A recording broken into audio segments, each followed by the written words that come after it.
Okay, start.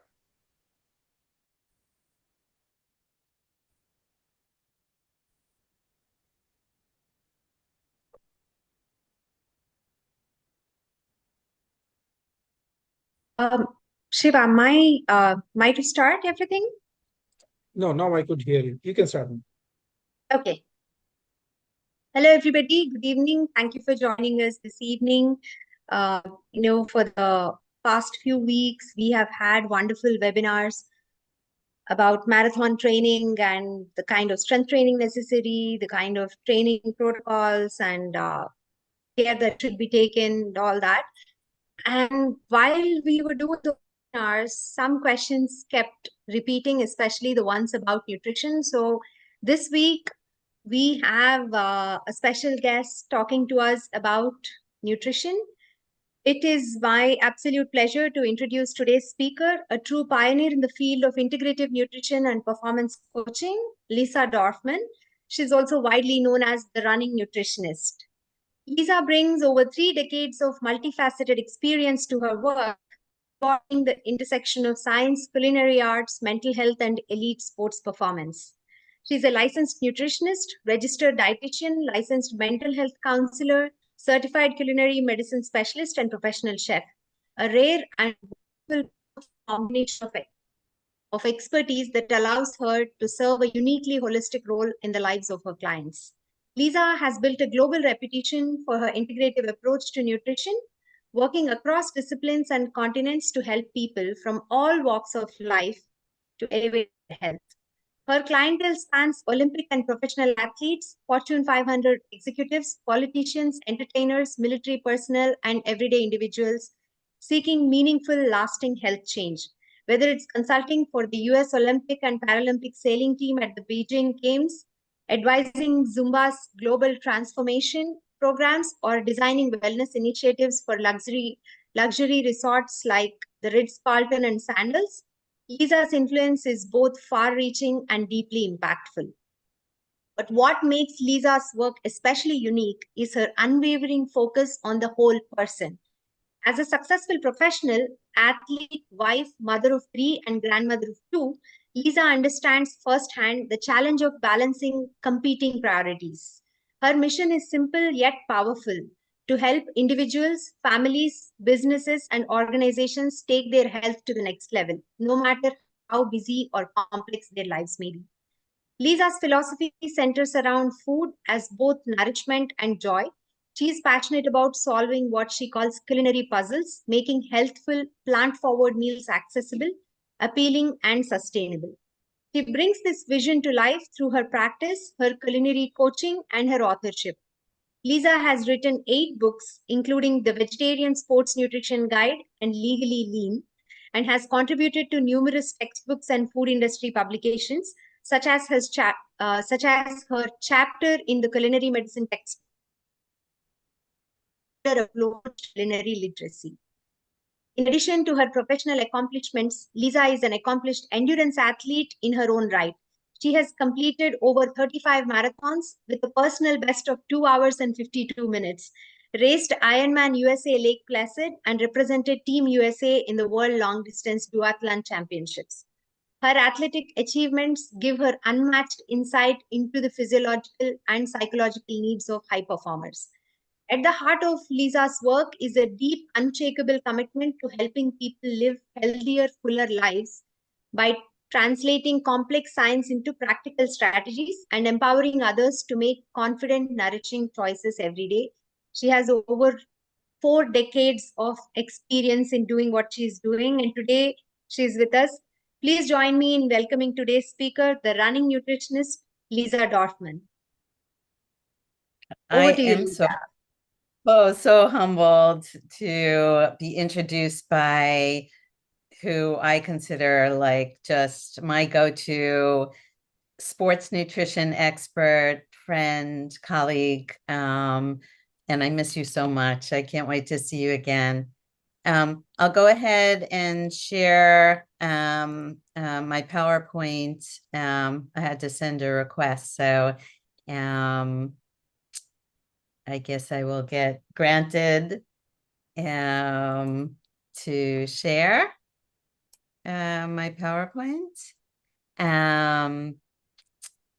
And it's been way too long. The last time I was in India was it 5 years ago now? It was before COVID. Yeah, it was before COVID, yes. And I was supposed to make a trip over to Bangalore, where some of my relatives live. And I haven't made it yet, but it's not around the corner. So It is if you I'd think love it is. Please do visit us soon. So if I could share my presentation, I'll go ahead and do that now. And if you could all see, yeah? Yeah, we can see your presentation. Okay, perfect. So let me just, gonna try to reduce all your beautiful. Lisa, you've muted yourself.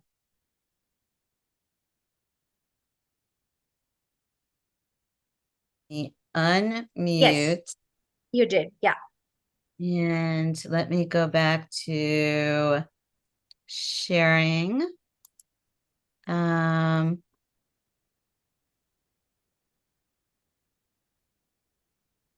Sharing again, and we'll get started. And isn't this this is so normal for a runner and a marathon? They can't start the races, the cops aren't in their places yet. So I'm just looking for my PowerPoint, and let's see if we could get the job done. Okay, here we go. The cops are in place. The gun is going to go off in right now. So I'm here to speak with you about peak performance. Because I know you want to run the marathon, but you want to run it really well and be fueled really well and not let anything stop you along the way. And you want it to be your best marathon. And best is relative to, when you're doing it, what period of life you're doing it in, and what your goals are. Sometimes it's just to finish. I know the folks on this page, it's not just about finishing. It's doing the absolute utmost best at what they do. Raj, Dr. Lahari, Shiva, thank you all so much, the technical support team, and of course, the Hyderabad runners and runners board. And I'm so grateful and so blessed. And, it's been about 4 years since I spoke to you last, but you're always in my heart and in my minds. And I am going to run that Hyderabad marathon someday. So Dr. Lahari shared a little bit about my background, and I'll just take it just a little step further so that you could appreciate why I appreciate, not only as a nutritionist, but a runner, and how important this nutrition stuff is.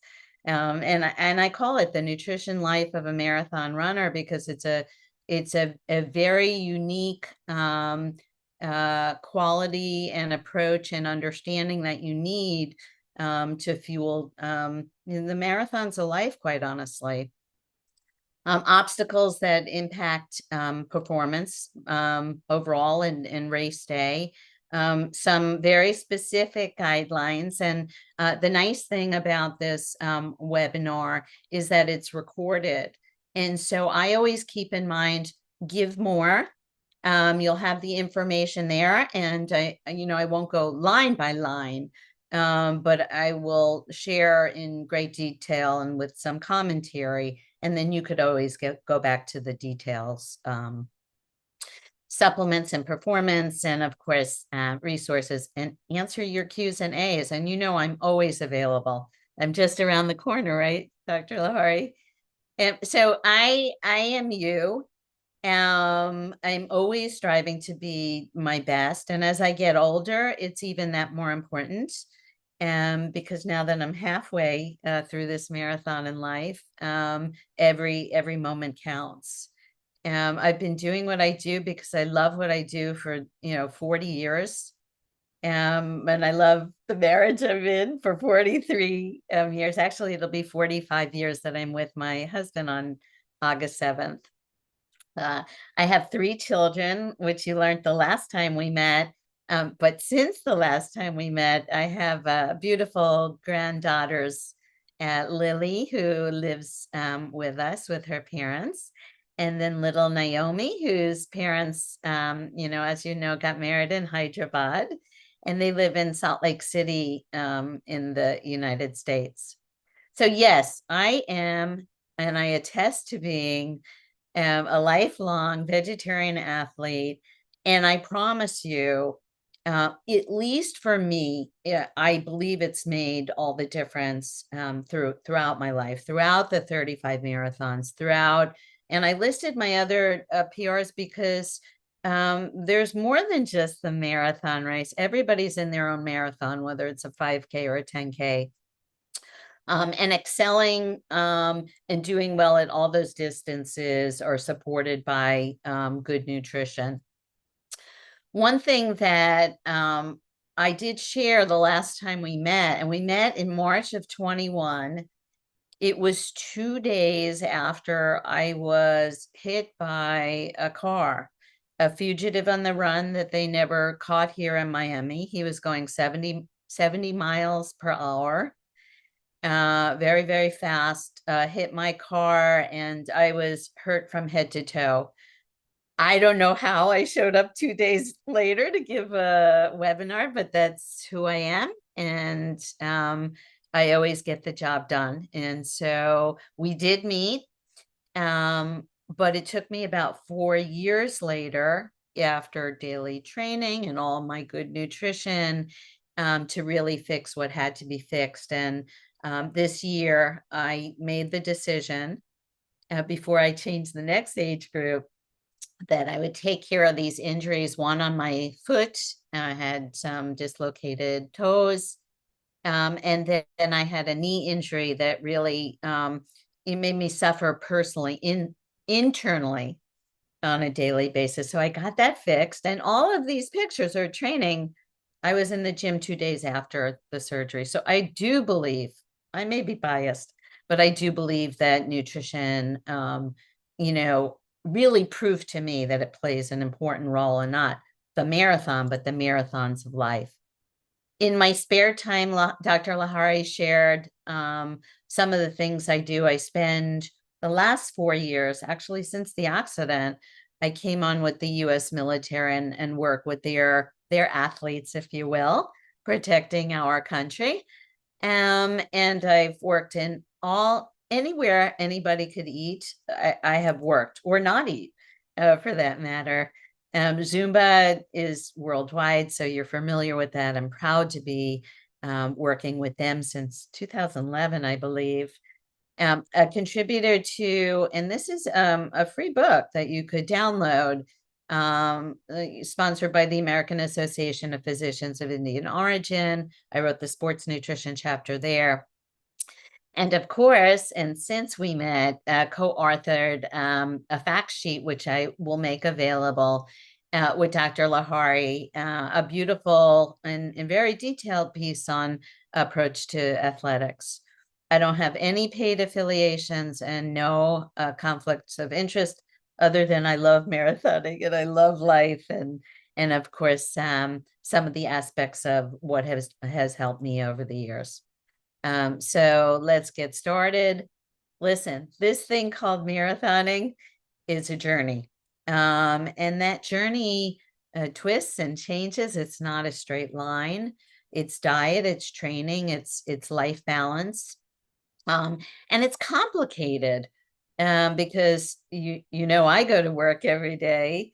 It's the food timing, it's your training, it's getting enough sleep, it's staying hydrated, it's taking care of your gut, and I mean both on the spot, to make sure that you are not affected by potential gas and pain and stitches, as they call them. And then, of course, recover well. And juggling, I think, eating on the run because some of the questions that came up in the survey was like, oh, what do I eat on the run? You know, is it a piece of fruit or a bar? Is it some electrolytes? And so there's always sort of that, I call it the dance, because we are so music driven here in Miami. It's all about the dance, right? So what to eat and drink and how much, and whether to supplement. And I'll, share with you what I understand to be the state of affairs in India when it comes to supplementation. But I do believe, and we talk about believing in faith, I do believe and feel faith is a strong part of my success. But I do believe in supplements too, especially as I get older and nutrition science gets more mature. We know that supplements can play a role to enhance both for optimal health as well as performance. The unfortunate thing is most runners don't pay attention to nutrition until they don't feel good. And so while everything's going right, people want to kind of stay in their groove. They want to eat what they like to eat. They want to eat with family. They don't want to have to worry so much. But when you start getting dehydrated and you're cramping, you're getting sick a lot, because that's a part of the learning process of the journey of marathon training, is that fighting the respiratory tract infections and things that you might catch because your resistance is potentially lower when you don't eat well. Low energy levels, how often does that come up, right? Oh, I took a great run this morning, but I have no energy for work. Anemia, so low blood iron, which potentially affects energy. Weight loss, weight gain, overtraining, poor recovery. And I think the biggest is like drop in performance. You're doing all this hard work, and then, why isn't it working? So what are some of the obstacles? This is a real picture, actually. But what are some of the obstacles that potentially sabotage energy levels and impact performance? So this is an ultra marathoner. And that's what I said, like, depending on the race that you're doing and where you're at in life and how long you're out there. When I did the Ironman, I couldn't look at another goo pack or sports drink, or, by the 10th hour of the Ironman, you want dinner because it's actually nighttime at that point. So you see this ultra marathoner eating a slice of pizza because it's savory and it's real food. So, but I don't suggest that at the Hydropound Marathon because it starts very early in the morning. So what are some of the obstacles? And we've heard of hitting the wall. So I took the wall and made a little acronym for you: water and electrolyte dehydration and depletion. A is for ample time for pre-race food and fluid. People eat right before, or the wrong foods too soon before the race. A lack of energy, whether it's daily energy, pre, during, or post. And then that life balance, how their training might be affecting their sleep.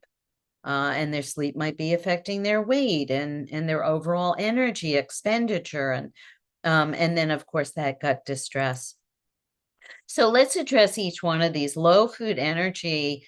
Energy or calories is the most important part of your training. That you've got to get enough calories in your body to maintain strength, maintain endurance, maintain muscle mass, and your overall health. And if you don't do this, that's when it affects hormones. It could affect testosterone levels, estrogen levels, bone. You start to get stress fractures. Your immune system breaks down. And quite honestly, you're not too much fun to be around the office with. Low energy availability is sometimes very innocent, like, oh, you got done training, but now you have to rush to work, you skip breakfast. But really, it's the inadequate intake of calories to support needs. Sometimes it's due to like a body dysmorphic disorder. Why don't I look like the elite marathon runner? Well, you're not doing 100 miles a week and you live a very normal life with family and full-time job. So you might see some disordered eating when people are not eating enough calories. Most of the time, it's just mismanaged. Like, oh, you eat too little, then you eat too much, or you're exercising too much. You can never train enough, right? You always, if I just did a few more miles, but it's not about that. And honestly, I was never high mileage runner. So I think that there's boundaries with that. But that marathon training really, throws things off, especially if this is going to be your first marathon. So what are some of the consequences of energy deficit? Certainly growth and development if you're a young marathon runner, but heart issues, GI issues, immune issues, menstrual function. We never want to upset the reproductive system for many reasons that impacts bone health, the endocrine system, the metabolic system, hematological system. But what you're going to feel on a daily basis when you don't take in enough calories is you're not going to feel very strong. You're pooping out, and maybe that's not a correct term, but you're not getting through those long runs that you need to get through. You're getting injured, you're getting sick. You have skewed judgment, coordination, decreased concentration. And again, you're not too much fun to be around. And the reason why you might not be too much fun to be around is because you're not feeling very good inside. You just don't have enough food in your body.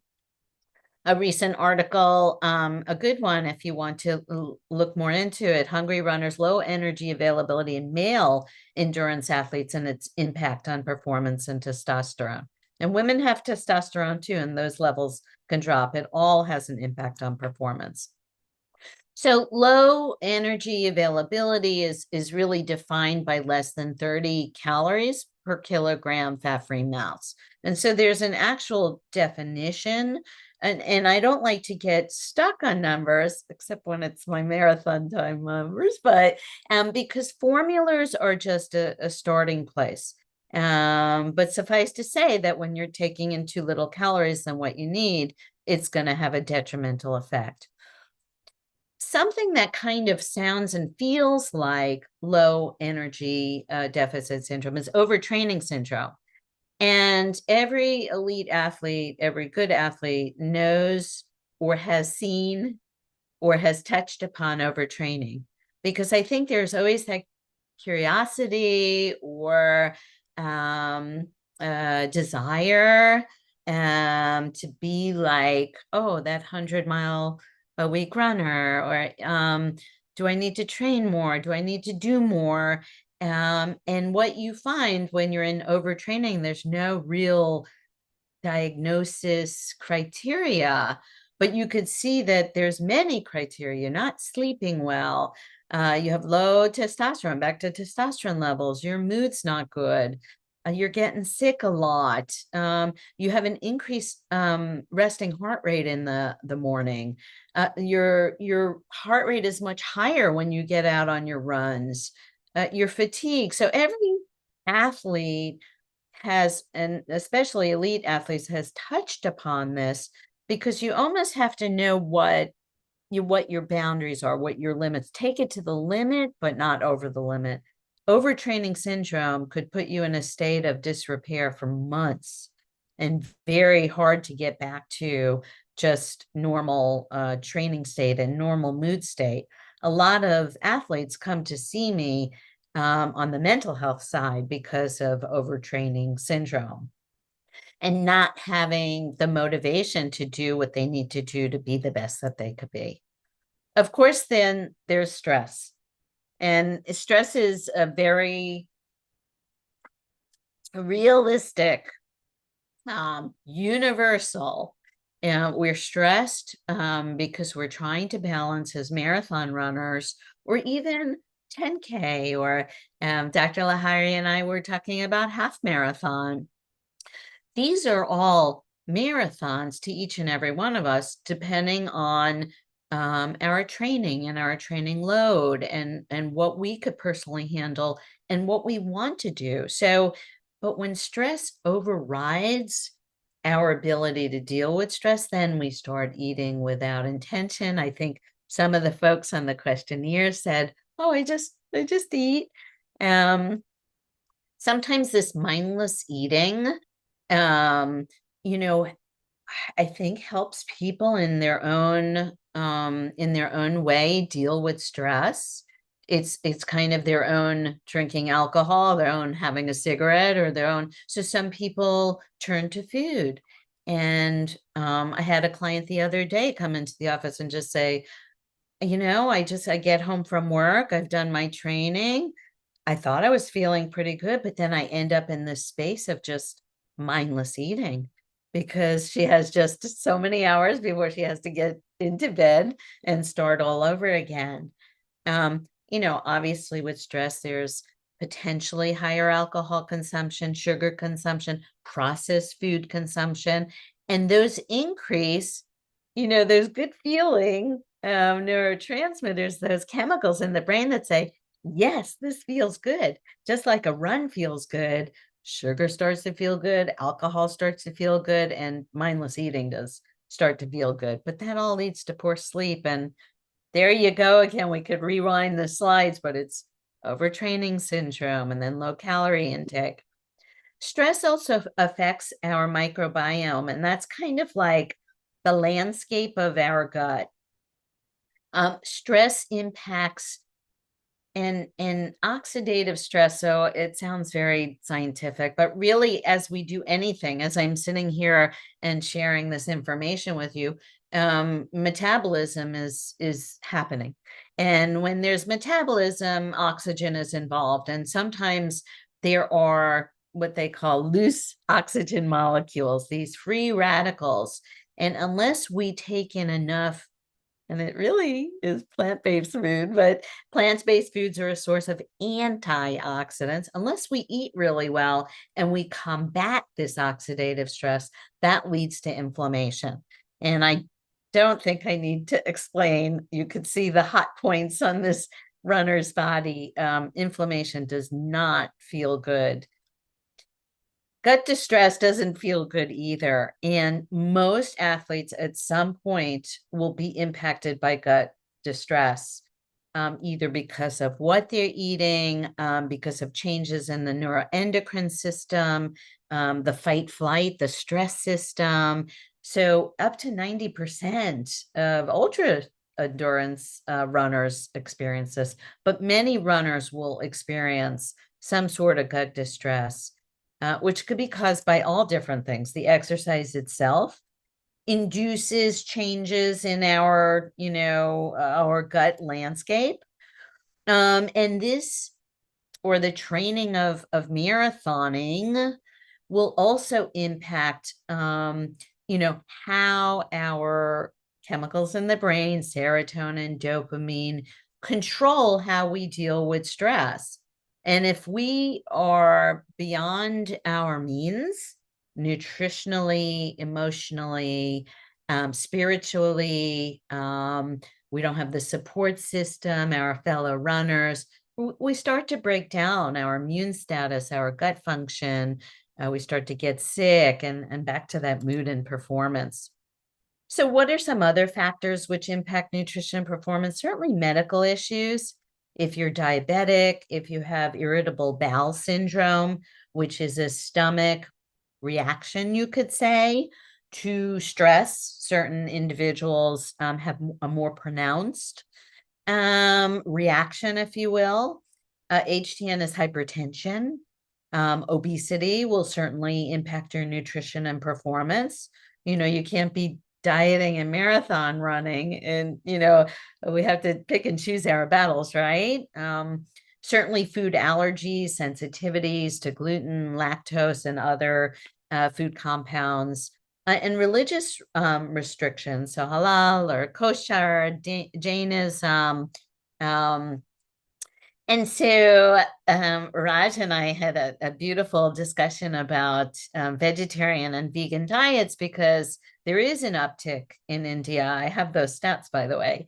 But I said, Raj, guess what? I just presented in the Philippines on vegetarian sports nutrition. So Excuse me if I get off on a little tangent here, but you'll have all the slides to go through them. So, hands down or hands up, both ways. I am a supporter. I've been a vegetarian, practically a vegan, since I'm 15 years old, and I'm 64. Wow. And I know that this stuff works. I just look at me like, no coffee. This is green stuff.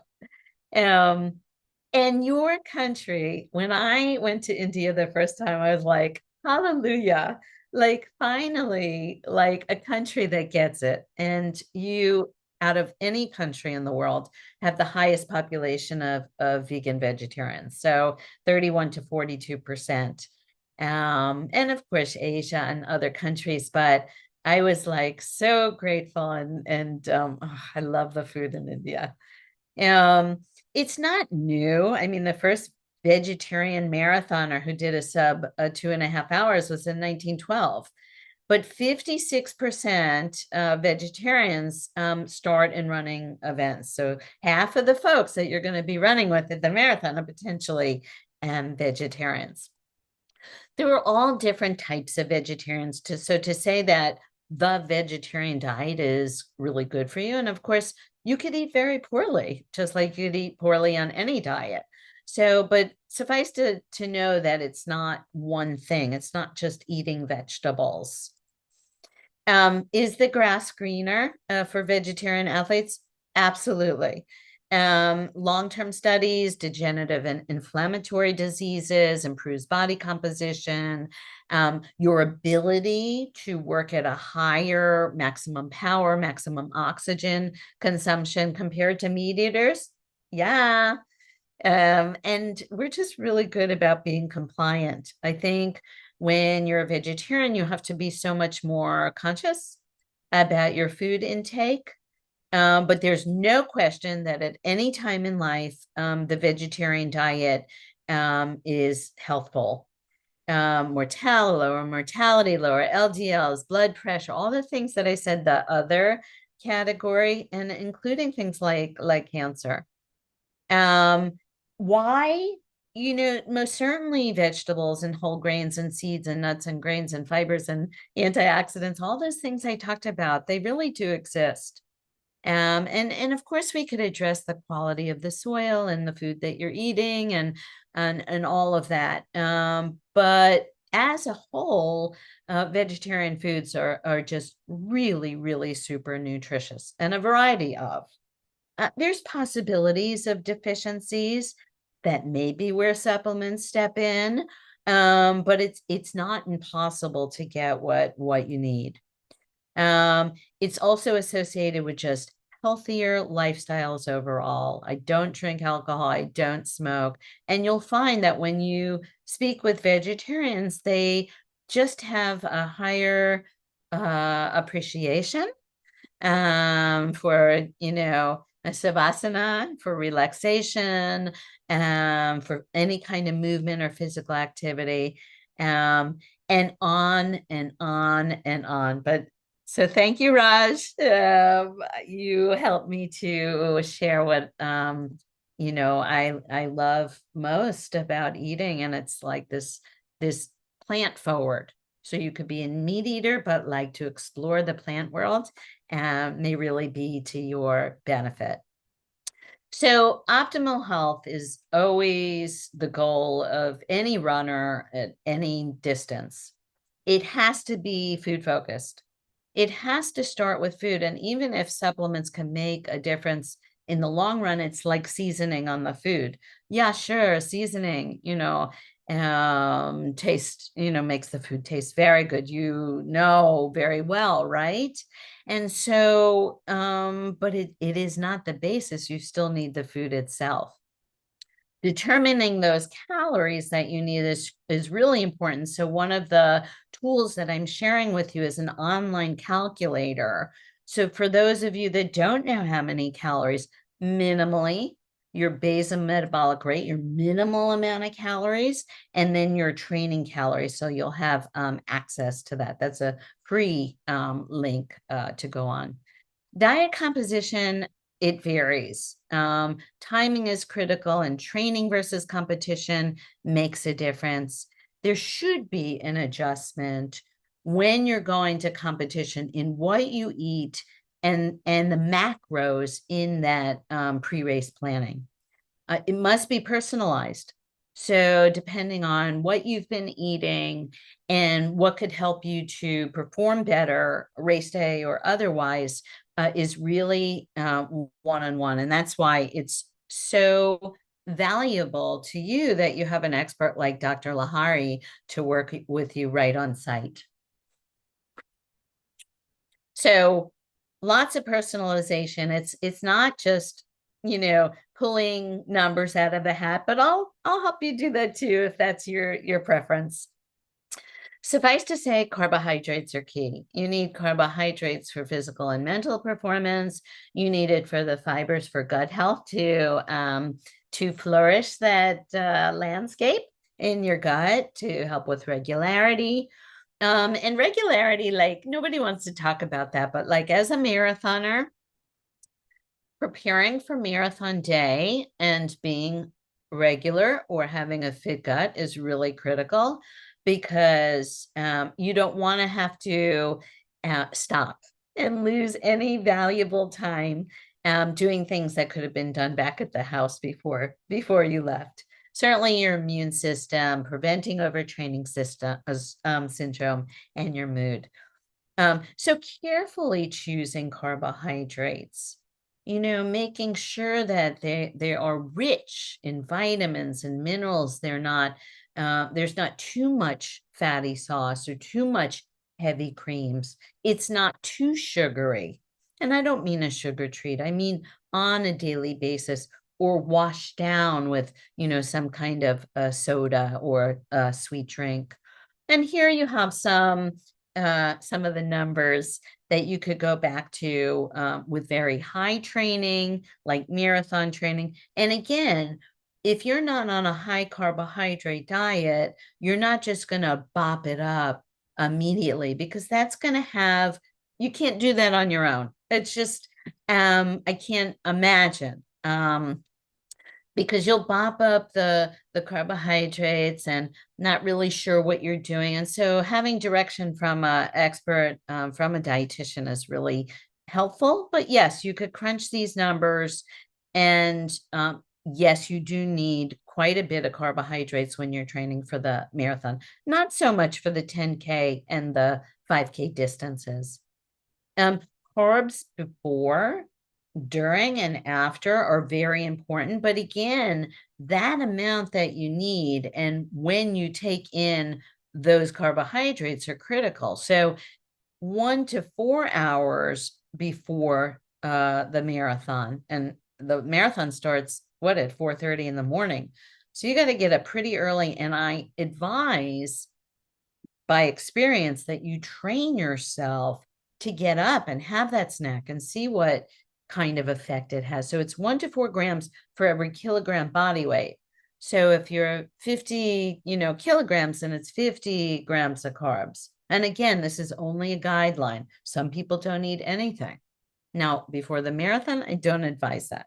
Before training, there may be advantages for some, but again, you need an expert to guide you on that. But before the marathon, about 1 to 4 grams of carbs. It could be drunk, in a drink. We'll talk about that.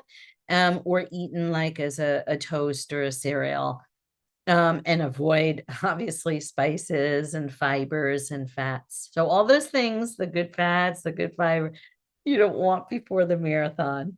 And during, if it's a 5K, you really don't need, unless you've been out there for several hours before and maybe need a little sports drink, or depending on how fast you run, more often than not, you don't need carbs during, a 1 hour or less run.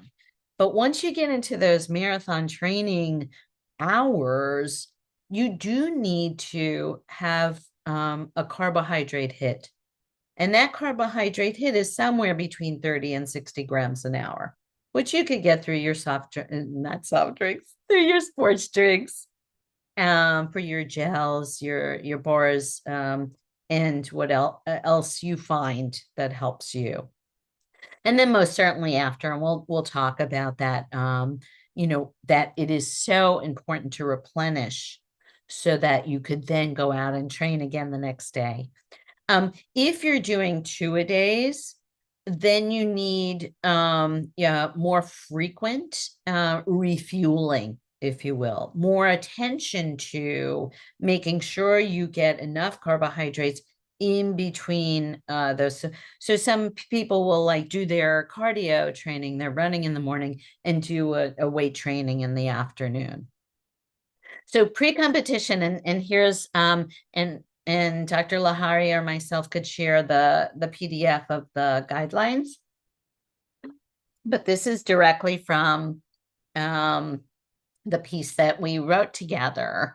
And it reiterates some of the things that we talked about with some more specific pre-competition meals that are more traditional for you. So avoiding spicy, greasy, high fiber. I mean, this is critical. Getting enough drink, drinking a certain amount of fluid up to race start, but starting about 2 to 3 hours before. So you have to get up very early. And then, of course, avoid trying new foods. Your friend flies into town for the marathon and they say, oh, I eat this in the morning. You're like, oh, you do? Well, you run a lot faster than me. Maybe I should try that. And oh, no, no, no, no. So no trying new foods before the marathon. During the race itself, remember I said, 5K or less, you probably don't need much. Unless you're a walker runner or you're spending a lot of time out there. Really, it's just a matter of staying hydrated. And it's a dance between water and then some kind of sports drink.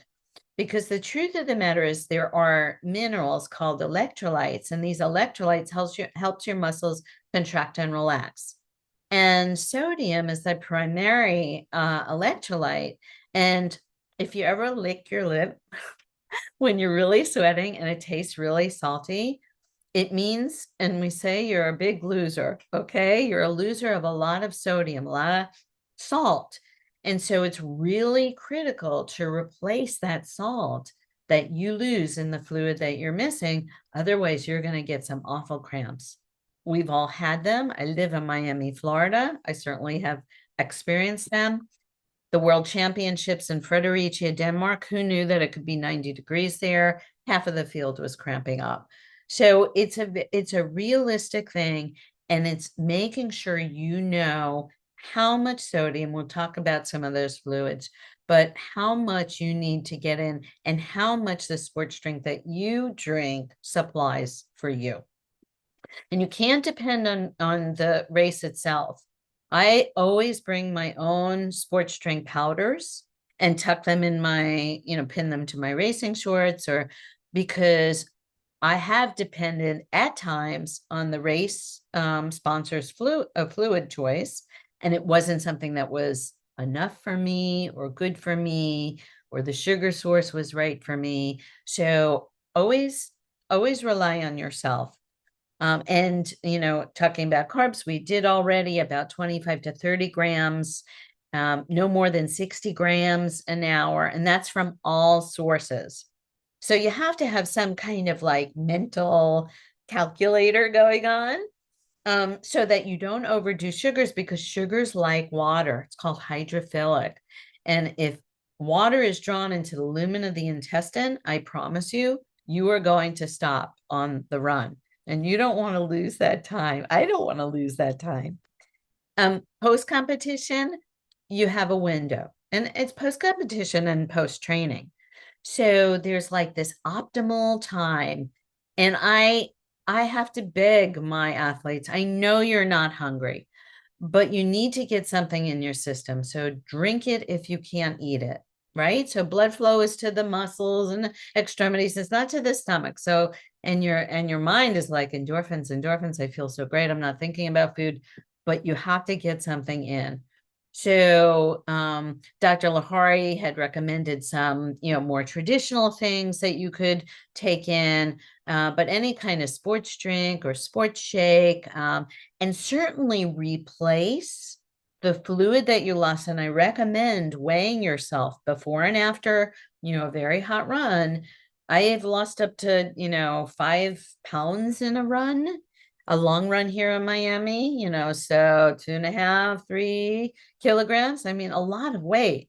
So you really have to, keep an eye on that, because it is a 24/7 job to stay hydrated, especially in hot weather. And here's, some of those numbers again. And again, numbers are wonderful, but it's all of this has to be personalized.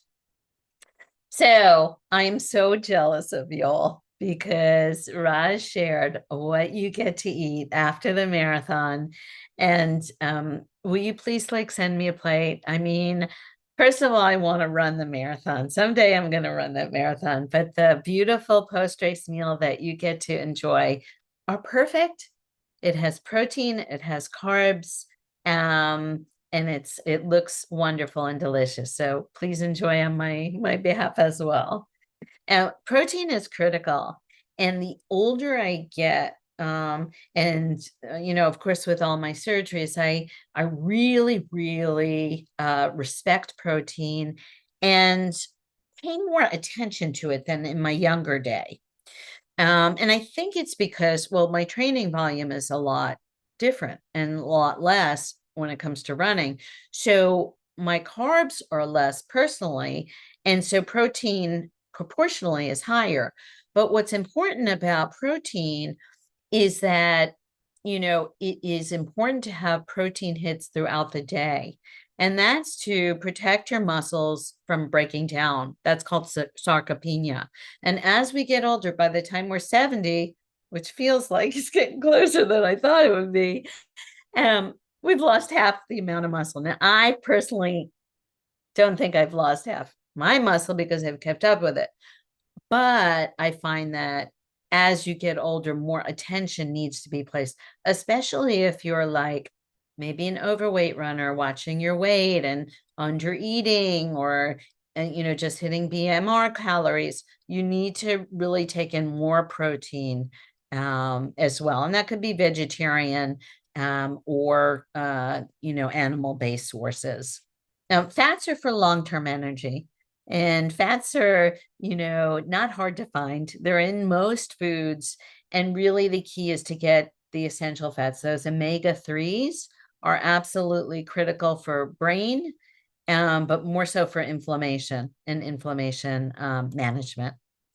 Fluids, no doubt you could be the best eater in the world, but if you're dehydrated, the race is over before it even gets started. So very critical to drink pre, during, and replace. Some of the sports drinks that I was made aware of that are available to you, Fasten Up and Univid. Now the Fasten Up has 180 milligrams of sodium, so it's on the lighter side. So just to keep that in mind, remember it's about 700 milligrams, 900 that you may lose in a liter of fluid.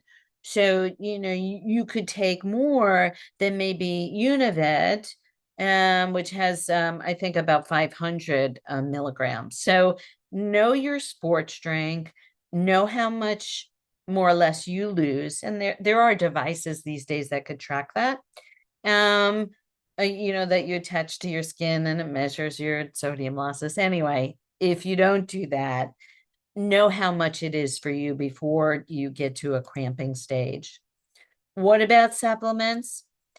The sports nutrition supplement market in India is doubled and will double by 2030. Vegetarian nutraceutical products are growing because there's a growing vegan population. The growth rate is around 6.7%, and it's going to continue to grow. Sports foods are the largest share.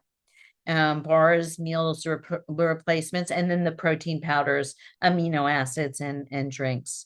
Why the growth? I've learned that there are 2 initiatives in India, Fit India and Kilo India.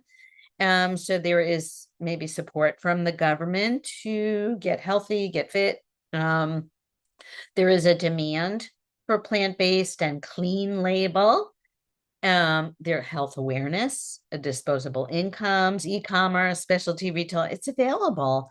And everybody wants to do better. So are supplements acceptable?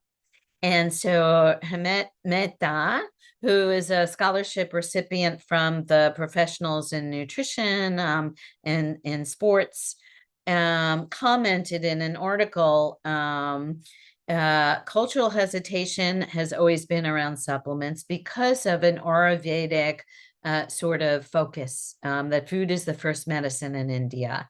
But India today is changing with rising urban stress and declining soil nutrition, altered eating habits, increased athletic participation. Food alone sometimes cannot meet the body's demand, and research supports it. There's no question with cognitive, muscle recovery, micronutrients, immune factors. So while a well-planned diet remains the foundation, when used correctly, certified supplements can enhance, not replace, that foundation. And so I ask of you, when you do choose to supplement, of course, with guidance from a registered dietitian, licensed person, professional like Dr. Lahari, that you look for supplements that are certified for sport, most certainly if you're a professional, but certified that they are clean. So do you need supplements? Certainly, if you have deficiencies, you're not eating certain foods, you have an imbalanced diet, you have some kind of clinical issue, you're taking a prescription medication that might interfere, if you're a vegetarian or a vegan, you have allergies or eating disorders, you're undernourished, you have low energy intake. So yeah, lots of reasons. And evidence suggests that it will make a difference, that you can't go without all the macros, the carbohydrates, proteins, and fats, but the vitamins and minerals. And athletes are deficient. They are. And it's just maybe an oversight. It's the training demands, it's the losses, it's so many things. And it doesn't mean, you're weak as a result of it. I didn't take supplements personally for years, but the industry wasn't as sophisticated. I think it's finally catching up, and the research is very good. And I feel good about the supplements I choose because there is intention behind it. And I think that that's not just taking, it's just like eating a diet. No. You just don't eat everything. You don't just take a supplement just to take it. No, you take it with, intelligence. Why food first? Because food drives energy. Food compounds work synergistically. Nutrition is young, and there's always new compounds to be discovered. And then, of course, the supplement safety issue. So lots of good reasons to eat food, and whole food and nutrition food. Performance supplements, well, I leave that up to you.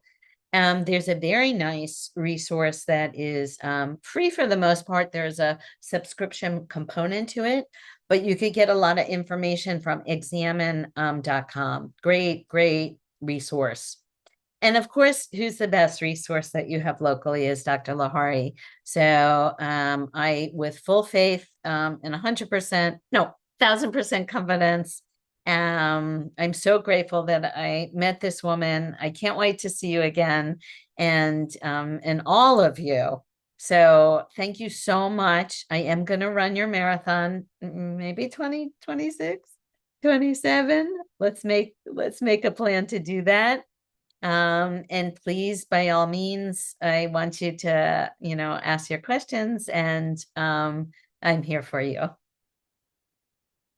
Thank you so very much, Lisa. That was very informative. I know you had to rush through some of the slides, but it's very nice that you left that information for us, for any of us to go back and check all the numbers, because, even if you had spent 5 to 10 minutes on each of those slides, we wouldn't be remembering those numbers or be able to use it later for our purposes. So that way, I think this has been very informative, and we did get quite a few questions specifically specifically about nutrition. So we'll get to those questions first, followed by some of the questions that people asked prior to the presentation as well. Okay.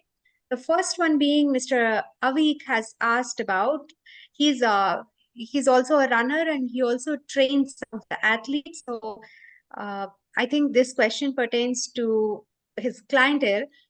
For women athletes over 40, if blood calcium is normal, is calcium supplementation still needed? If yes, why, how much, and for how long do they need to take it? Did you say at 40? Was 40 did you say the age 40? 40, yeah, women 40 and over. So Do they need to take supplements? So calcium specifically, he's asking about calcium supplementation if the blood calcium levels are normal. So blood calcium will always be maintained unless somebody has an Yes. eating disorder, because, and same with magnesium. So blood levels are maintained because those electrolytes, those minerals, help to manage contraction, muscle contraction. And the biggest muscle is, and most important muscle, is the heart. So your body at all costs. Now, where is that calcium then coming from? Bone. Here in the States, we do a DEXA to measure bone density. And around the time of 40, you start those measurements. Sometimes before, if a woman has had like stress fractures or not menstruating. And it's important to know, I've kept track of my bone density. But calcium is not the only nutrient that supports bone. There is, vitamin K and vitamin D. And I always say, if you're darker than me, it's very hard to absorb vitamin D levels from the sun. All of my children were deficient in vitamin D. And it's not because I didn't feed them well. They don't absorb, and we put sunscreen on. So the best way to get your vitamin D, well, vitamin D directly impacts bone. And so, and calcium supplements for a lot of people cause constipation.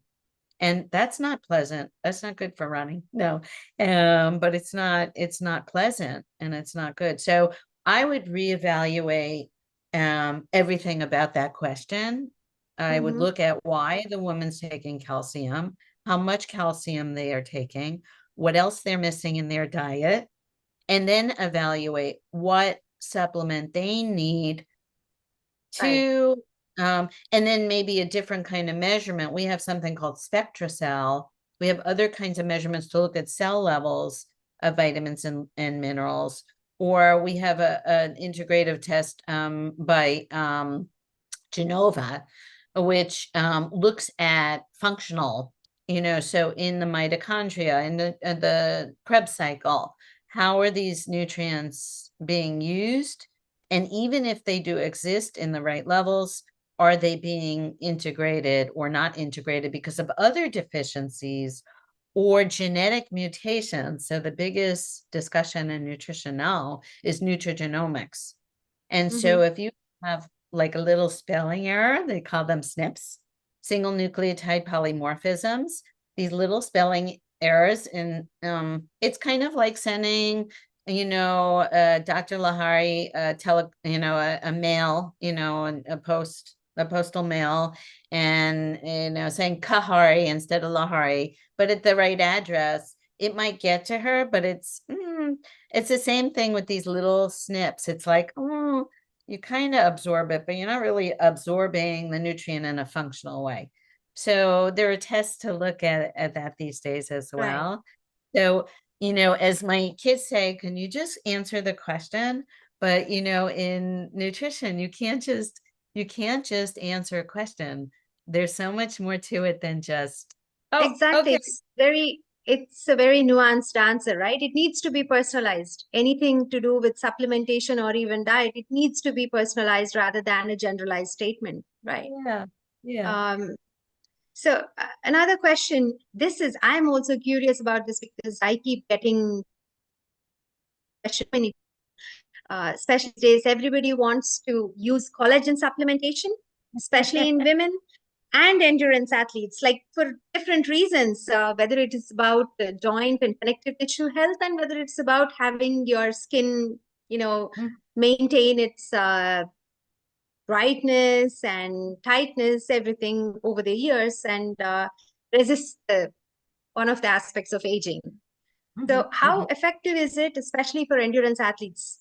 Is collagen supplementation really going to be helpful? Should I start taking it? That's my question. So Yes. So that's also a big question, because remember, collagen is made from proteins. And so getting enough calories in your diet so that protein is spared and does the work that it needs to do to protect your immune system, collagen synthesis, water balance in the body, so many things that protein does. So I may have harped on protein a lot, but it's really like get calories first and then pay attention to protein. And so does collagen help? Should you take it? So my answer is yes. For athletes who are, so yes, there's different collagens, different forms of collagen that have different impacts on different parts of the body. You need the right collagen for the right reasons in the dose that's necessary to have the impact that you're looking for. And a little vitamin C in that mix doesn't hurt. Right. Yeah. Yeah. Okay. So with that being said, my experience is that most of the collagens on the market are like, it's like, oh, it has collagen. Yeah, like a gram. Well, that's not gonna, 10, 15 grams. Okay, now we're starting to talk, right? There is no question that a collagen supplement, a certified collagen supplement, can make a difference. Now, to that end, and I had personally started taking it as well. It was part of a collagen anti-inflammatory complex, if you will. So there was more going on. I happened to run out, and my performance is not affected. And my health is not affected, and my skin is not getting wrinkled. So I don't think definitely not. Well, I don't think it's one of these things that you're gonna I don't know, one morning say, oh my goodness, wow. But I think that it comes back to if you're missing. Right. If it's like an insurance. If there is a gap, it's going to fill it. Right. And if you're eating poorly and processed foods and a lot of sugar, and you can't expect your skin to look nice. Right. If you spend too much time in the sun, if you are very stressed, you don't sleep, I think sometimes we expect too much from the supplements that we take. So will I reorder my collagen? Yeah, I think I will. At some point. Yeah, but I don't think I could tell on a personal level, because I know my diet and I know, the supplements I take.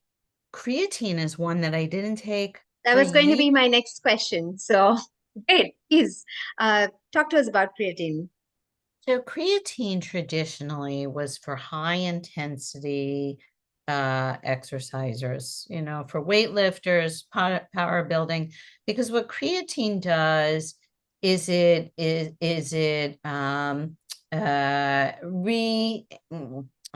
re-energizes ATP, which is the simplest form of energy, kind of reboots it. Right. Creatine is found in animal products, so most animal eaters will get enough creatine.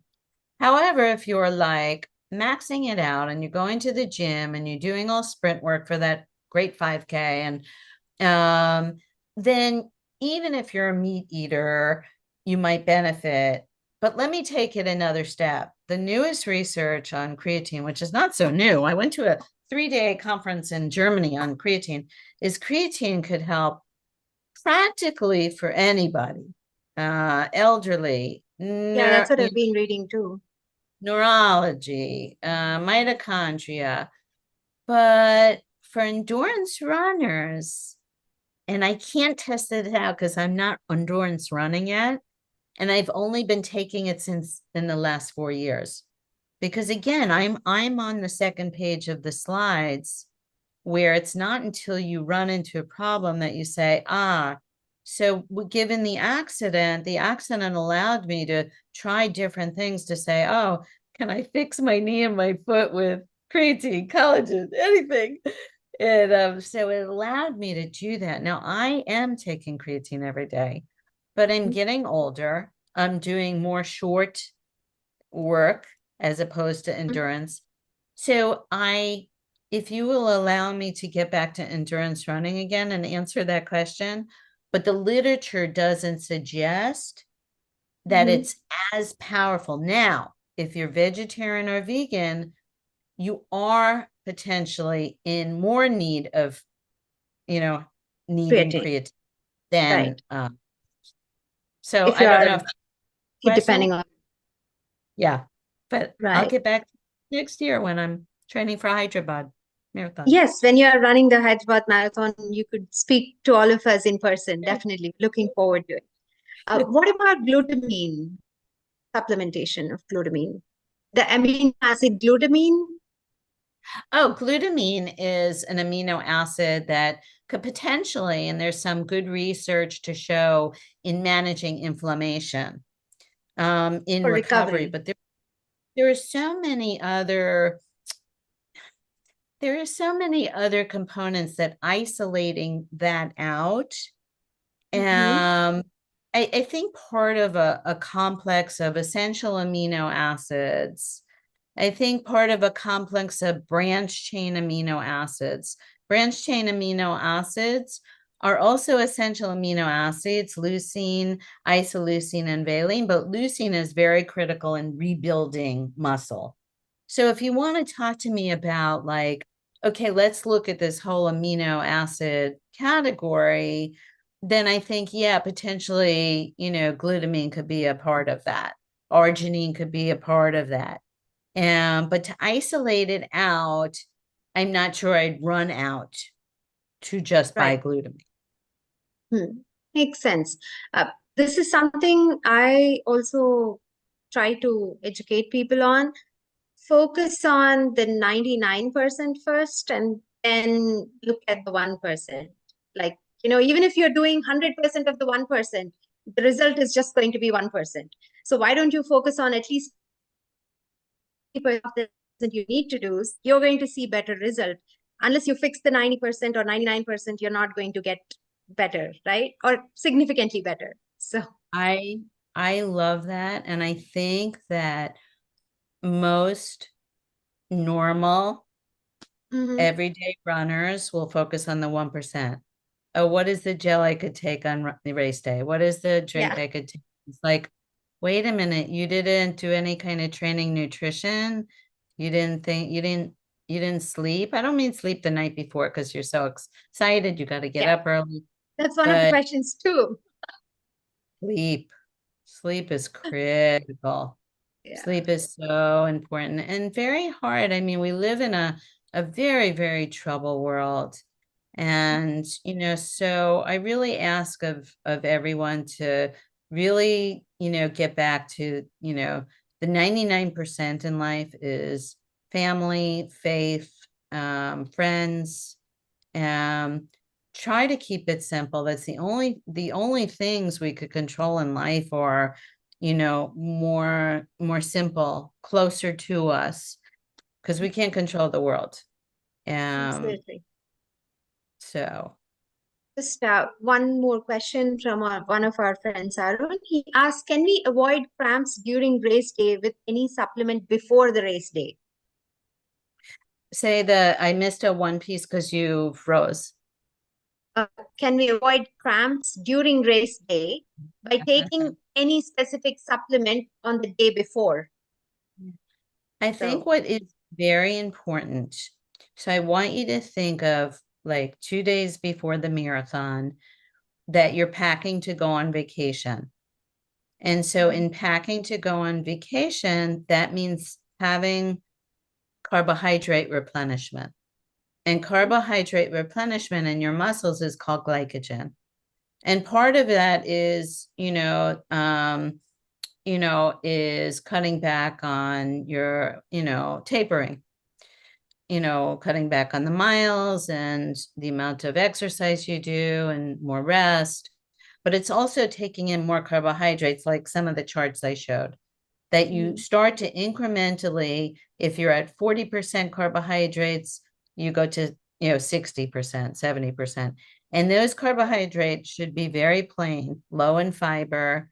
You don't have to have all your vegetables then, which a lot of people will say, yay, I don't like vegetables, So keep it very, very, very plain.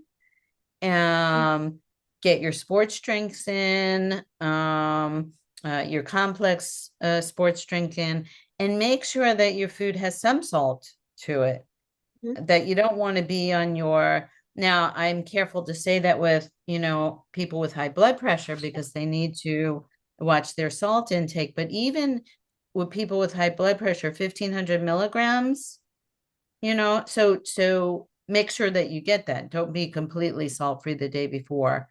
I think it all depends on conditions and your fight-flight response. Remember we talked about like fight-flight. So if it's one thing to be excited about the race, but finding a way to kind of contain that a little bit, because if all your excitement is, oh, I'm standing, waiting for the gun to go out, and then what happens? You're like sweating, by the time the race starts, it's like over. So when you get to race morning, once you've packed for your marathon vacation here, race morning, you should take a bottle of sports drink with you to the race start, water to the race start, so that you're replenishing, because you got a couple hours, I'm sure, with all the runners. You need to get in your corrals, and I'm sure Raj will appreciate that you, take a little something, because, and practice it. Because if you don't practice at 2:30 and 3 in the morning to take in fluids, and you're going to be one of those that at, 6 a.m. needs to go to the bathroom, and you're trying to hit a time. So I think there are ways, but then there always is the unknown. And that's the beauty of the marathon. It's kind of like we don't know what's going to happen in life. So we do the best we can to prepare, and we hope and pray for the best. And you try to contain your emotions. Somebody talked about breathing, right, in the questionnaire. You practice your like 4, 7, 8s, your 4 breaths in, hold it at 7, and then release for 8. And, take your savasanas at home. Find a place of peace so that you don't, again, everything is not spilt out on the road before you even start your race. Yeah, that's nice. I personally have another question. This is about clean eating. We see, with the growing awareness about how you should eat healthy, a lot of endurance athletes are also confusing healthy eating with clean eating.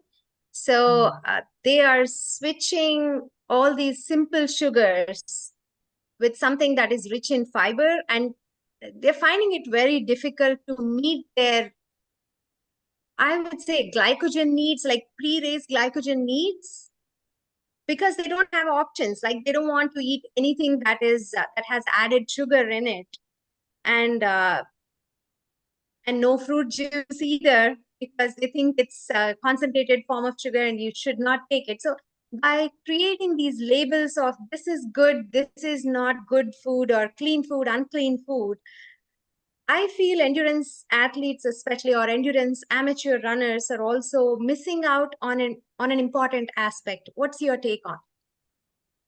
So there's something called orthorexia, and orthorexia is this like excessive focus on healthy 24 hours a day.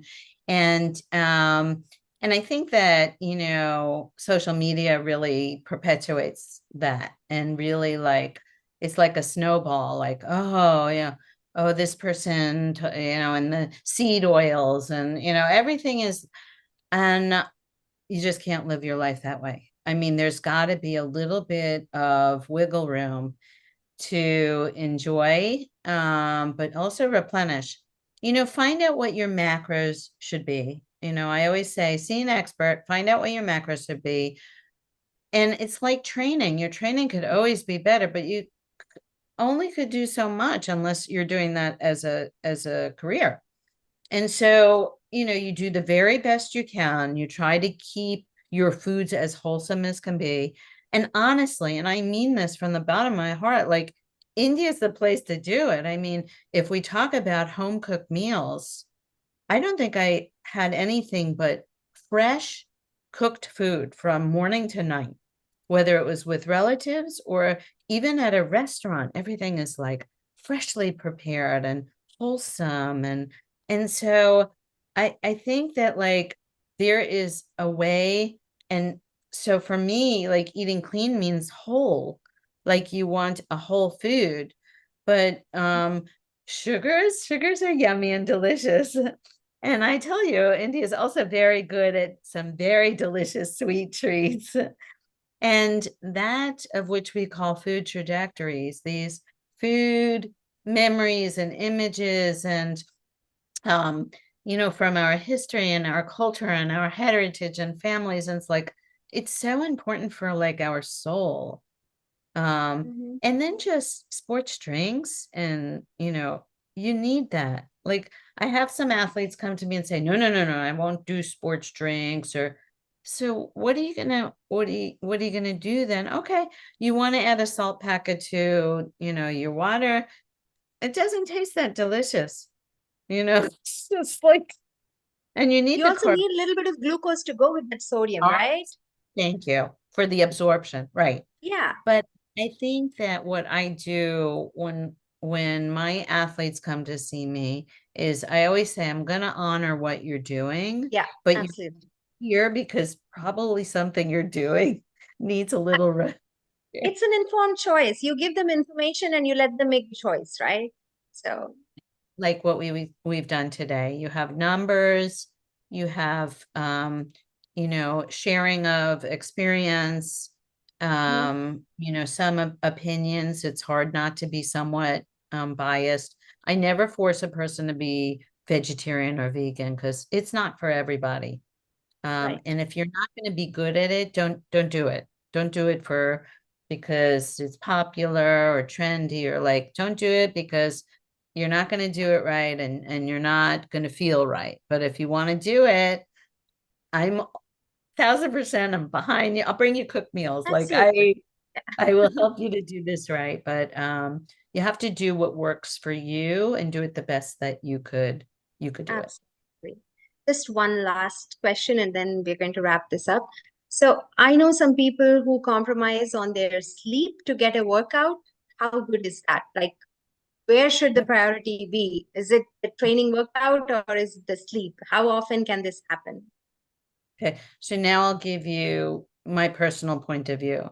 So when I go to, I work with the U.S. military, and I get up very early. I have to be at work at 6 a.m. I get up at 3 a.m. to do my training, exercise, and that's a choice. But the choice also is to go to sleep at 7 o'clock at night, to be Right. in bed. My granddaughter, one of my granddaughters lives with us. She's 3 years old. And she always says, "Oh, Granny, you going to the base tomorrow?" Because she knows when I'm in bed before she is, she knows Oh, it's a base night. And I go there 2 days a week. And so I sacrifice some things so that I make sure that I get my sleep, so that, yes, I can train. But what I've learned over the years is my training is just as important for my mental health as it is for my physical health. And so I need that. It's like my personal time, my personal space. I don't bother anybody, like, who am I going to bother at 3 in the morning? Right.